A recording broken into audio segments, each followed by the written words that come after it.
Hi friends, வீடியோக்குள்ளே போகிறதுக்கு முன்னே மரியா சேனலை சப்ஸ்கிரைப் பண்ணுங்கள். அப்படியே அதுக்கு பக்கத்தில் இருக்க பெல் பட்டனையும் மறக்காமல் கிளிக் பண்ணிக்கோங்க. நீங்கள் கிளிக் பண்ணதும் உங்களுக்கு 3 ஆப்ஷன் கேட்கும். இதில் வந்துட்டு நீங்கள் ஆல் கிளிக் பண்ணிக்கோங்க. அப்போ தான் நான் அப்லோட் பண்ணுற ஒவ்வொரு வீடியோ நோட்டிஃபிகேஷன் உங்களுக்கு உடனே வரும். ஹாய் ஃப்ரெண்ட்ஸ், எனக்கு இந்த வீடியோவில் ரொம்ப சிம்பிளான ரொம்ப டேஸ்டியான வேர்க்கடலை சட்னி எப்படி பண்ணுறது அப்படின்னு தான் பார்க்க போகிறோம். இதுக்கு 3/4 கப் வேர்க்கடலை எடுத்துகிட்டு நல்லா வறுத்துட்டு அதோட தோல் நீக்கி எடுத்து வச்சுருக்கேன். இது கூடவே வந்துட்டு ஒரு கைப்பிடி அளவு துருவின தேங்காயும் எடுத்து வச்சுருக்கேன். இதுக்கப்புறம் வந்துட்டு உங்கள் காரத்திற்கு ஏற்ப நீங்கள் மிளகாய் சேர்த்துக்கலாம். இதில் வந்துட்டு நான் 6 வரமிளகாய் எடுத்திருக்கேன். அப்புறம் கொஞ்சமாக வந்துட்டு புளி எடுத்துக்கோங்க. இது கூடவே ஒரு சின்ன வெங்காயமும் 2 வந்துட்டு பூண்டு பல்லும் சேர்த்துக்குங்க. இந்த சட்னிக்கு வந்துட்டு வேர்க்கடலை வறுக்கிறதுக்கு மட்டும்தான் கொஞ்சம் டைம் எடுத்துக்கும்.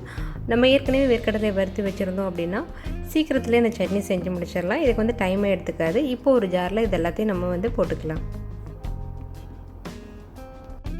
தேவையான அளவு உப்பு சேர்த்துட்டு அதுக்கப்புறம் நம்ம எப்பயும் அரைக்கிற மாதிரி தண்ணி சேர்த்து இதை அரைச்சி எடுத்துக்கலாம். இது கூட உங்களுக்கு தேவைன்னா நீங்கள் இன்னும் கொஞ்சம் தண்ணி சேர்த்துக்கலாம்.